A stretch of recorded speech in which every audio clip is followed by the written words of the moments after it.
Alright, so what's on the track is a Rivarossi America's Orient Express. It was made in 1986. I purchased it a couple years ago. It just sat in the box. It was never used. There's the box right there. There's the paperwork. I never even tested it. I opened it right up and put a decoder in it and put it on test track, adjusted it, and have never used it. So today is going to be the day we're going to use it. The cars that came with it for the first time, you can see they're mint, they're brand new. They still got little pieces of styrofoam stuck to it. Look at that. This was out of 3,000 made. This was 208. Yeah, it was 208. It's not the greatest Rivarossi. I think it's got a 5-pole motor in it, I'm pretty sure, but even if it's not, it's a different motor than what we're all used to. What we're usually used to are one of these. But no, it's got a different motor in it. It's an A and B unit. There's a DCC cheap decoder in it. Not the loudest thing in the world. But it works. But anyway, the cars have never been on a track.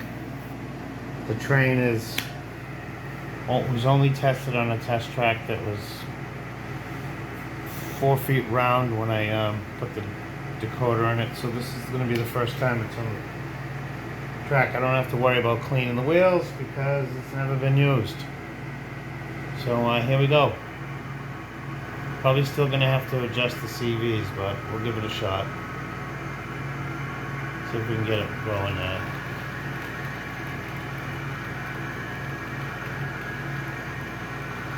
It's a beautiful looking train.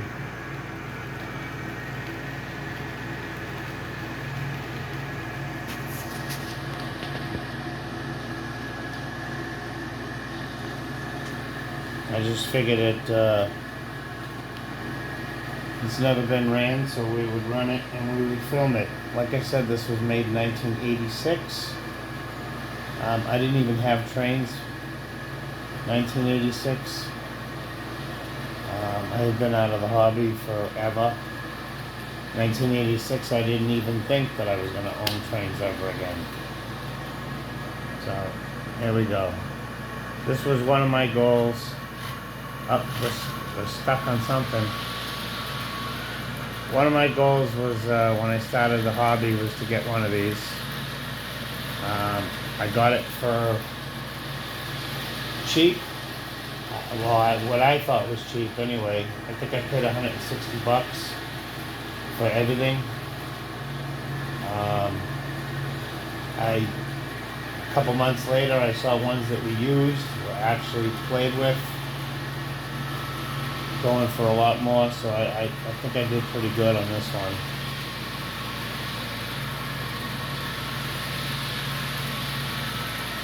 Like I said, you can see that this train is absolutely flawless. There's no scrapes on it, there's no wear marks on it, it's absolutely mint. Stop it there for a minute.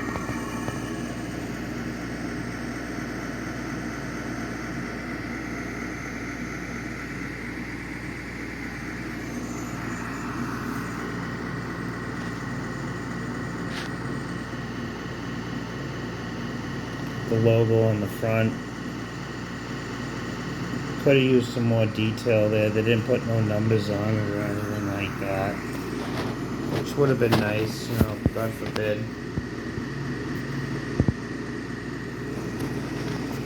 But it's pretty. It's a pretty train.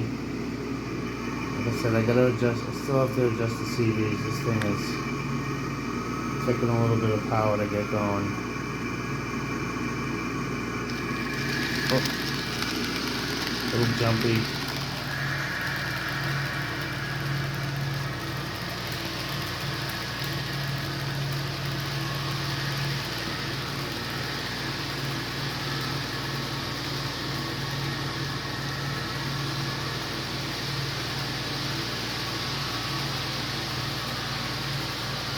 It's stuck on something over there. I don't know what it was.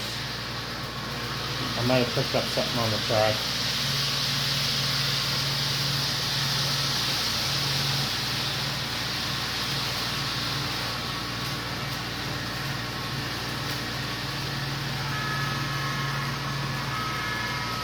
And the volume on the Dakota is all the way up. I could take it apart and put another speaker in it. Drop the impedance down to 8 ohms instead of 16. Get a little bit more volume out of it. We'll see how it does on switching rails here.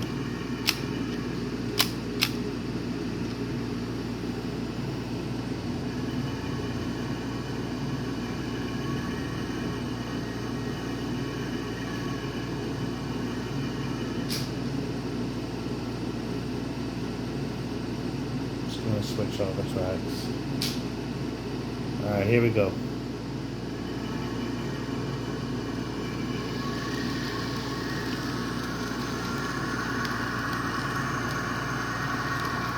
So far so good, no derailments.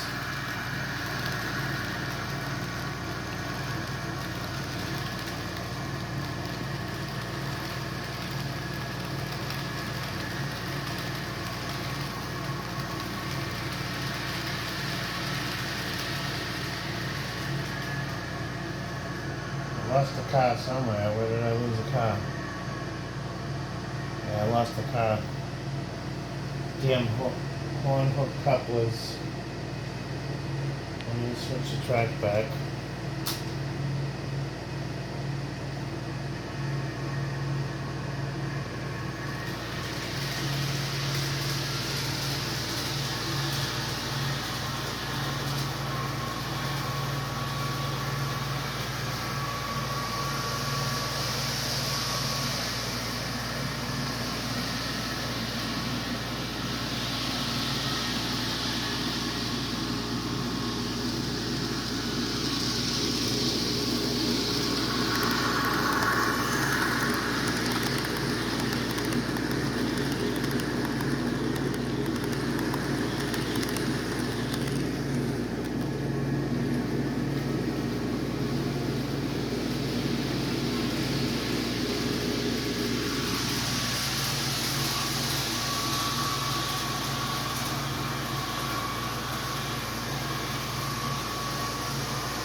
It's not too bad.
Yep, the horn hook couplers are,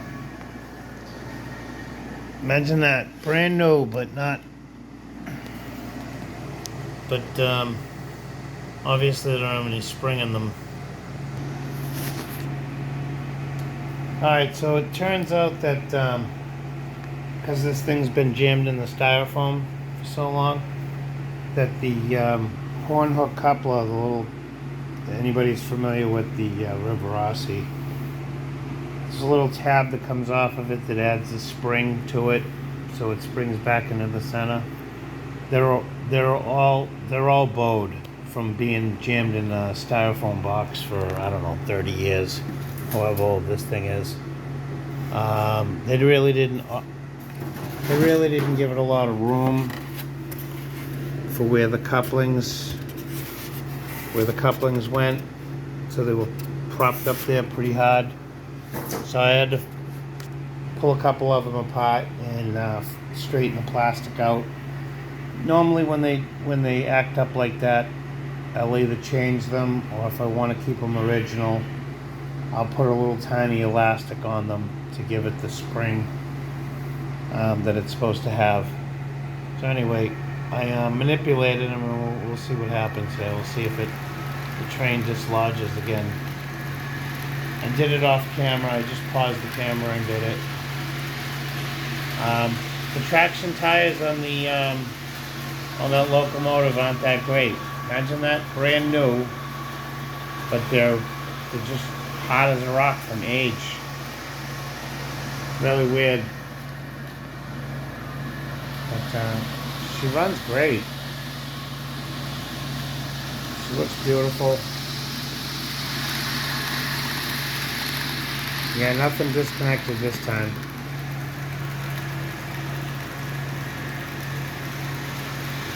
We'll switch rails the next time around. We'll see what happens.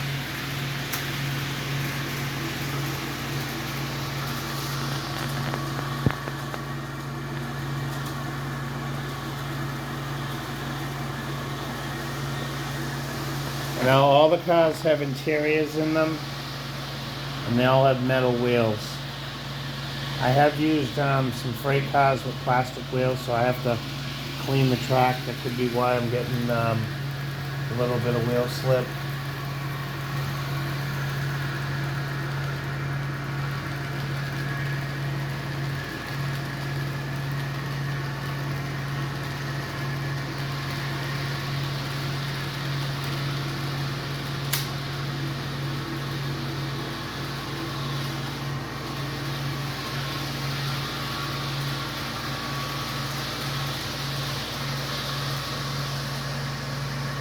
A few people in the comments have said that I need to build shelves underneath my layouts for my train. Well, maybe they just didn't realize that the layout is actually on the floor of an attic. Because if I had built the table, I couldn't have a layout this big. I'd have to be able to walk around it. So I do have shelves. They're in the other room. I just, it's easier right now for me to just leave them on the floor until I organize. Eventually I'll get to that. Plus, I kind of like to know what I got. So, eventually I'd like to build a rail yard, but I don't know. I'm not going to live here forever.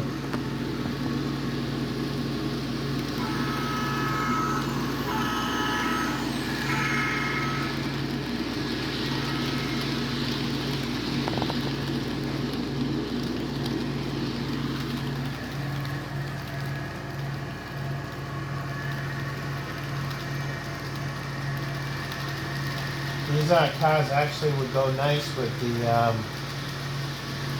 they almost match the Midnight Special.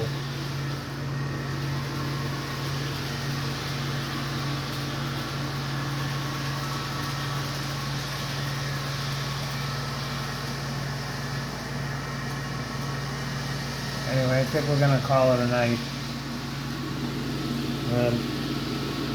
Leave a comment. Let me know what you think about this train. So anybody that's watching it, Got to watch this thing run for the first time on a layout. And it's, what's it? 1996, that would make it 27 years old.